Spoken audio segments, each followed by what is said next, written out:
characters that have become notorious on Wi-Fi one way or another: King K. Rool and Snake. Okay, so King K. Rool Snake,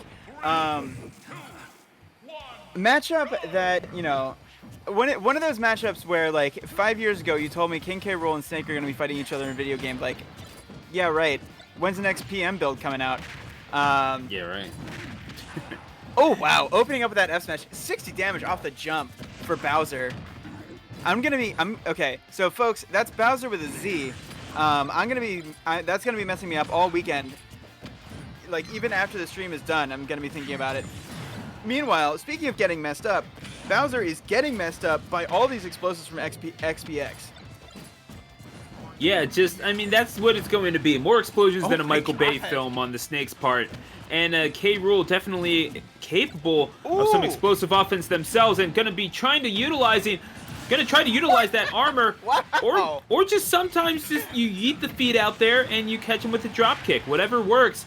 Either way, that heavy frame of King K. Rool's is going to pay dividends, as it is right now, hanging around at 158%. Very good for building up extra credit until the C4 gets deployed, Clamhat. There's so much there's so many things shaking the screen right now. I cannot get over it. Like, Snake has an explosion going off every second and a half. Like, every move in the arsenal is exploding right now, but King K. Rool doesn't care because he's got that armor, and he's got that he's got the armor, and he's got the moves that are hitting through those explosions until the C4 comes out, just like you said, Stu. Yeah, it's just such a tough thing to have to deal with. Even if you are a character that is as heavy as K. Rool can be, that consistent, you do have a little bit of an equalizer in that cannonball, but oh man, you really have to be on your game in terms of stage awareness. Everything around you could just blow up at a moment's notice, including your second stock if you're Bowser in this case. This again, Bowser the player, not the character. It's really hard. It's the most brutal mix-up I've seen in a long time.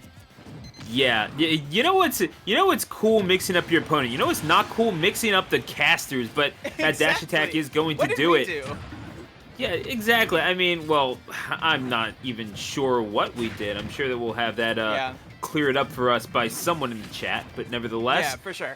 And shout outs to Twitch chat, obviously. Gonna get the explosions right in the face yet again. Mutually assured destruction if you're throwing a grenade at someone 2 yards away. But nevertheless, that is not a problem for this Snake. 4 a.m. Nothing good happens after midnight. Certainly not to K. Rool. That's going to be a KO once again by the C4. That has to be a thing that increases in game number 2. The awareness, the stage positioning of that C4. Every last stock taken was as a result of it. And you speak about nothing good happens after midnight. I think xPx would have something to say about them, because they are living at 4 a.m. They see it in the player tag. They came in here with a plan. They're gonna blow up this crocodile, and it's really coming together. It's really that was one of those Snake games where, like, what the hell do you even analyze? Because there were so many explosions. Like, the one takeaway is, like, maybe try not to get stuck by C4 so much, but, like, there's so many, there's such like a zippity doodah explosion going around at all times, that it's kind of like this, like the smoke, like xPx hit him with the razzle dazzle with the explosions. Like, yeah, they're doing damage, but it's all an elaborate ruse to get the C4 stuck onto this crocodile. Yeah, you know that things are getting real when Clamhat breaks out Song of the South references. That is just absolutely bonkers.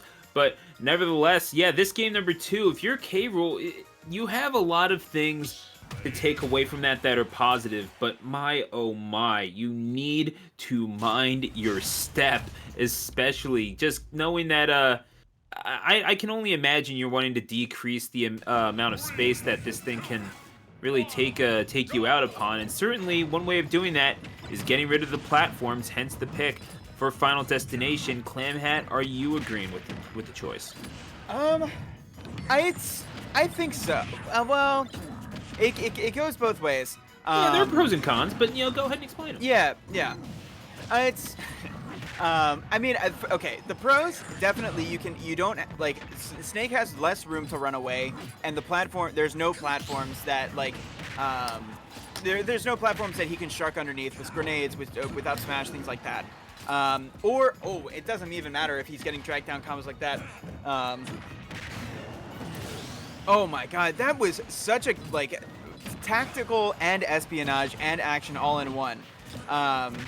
Getting the shield poke with both hits of getting the shield damage with both hits of the down smash, forcing Bowser to drop shield, and then getting the turnaround F tilt to secure the KO. But nobody's living against K-Rool at 172 for very long. Yeah, sitting at 2 stocks apiece just goes to show both of these characters so very dangerous. And you'd have to think that the relative lightness of Snake in this instance, obviously, it's not like not like Snake's a paperweight or anything like that. Carrying around a lot of equipment, it's going to add on some pounds. But if you're K-Rool, you can take advantage of this somehow. You just need to get your confirms off just a little bit quicker than they are theirs. And you need to stop running into these explosions. Wow. Back throw is going to do it. Drag him across the stage. Yeah, oh, absolutely. Just chuck him out of here. And just like that, the C4 yet again is going to equalize. I mean, how many times is this going to happen? I mean, honestly, this is really coming down to, oh god. And he does it again. How many times?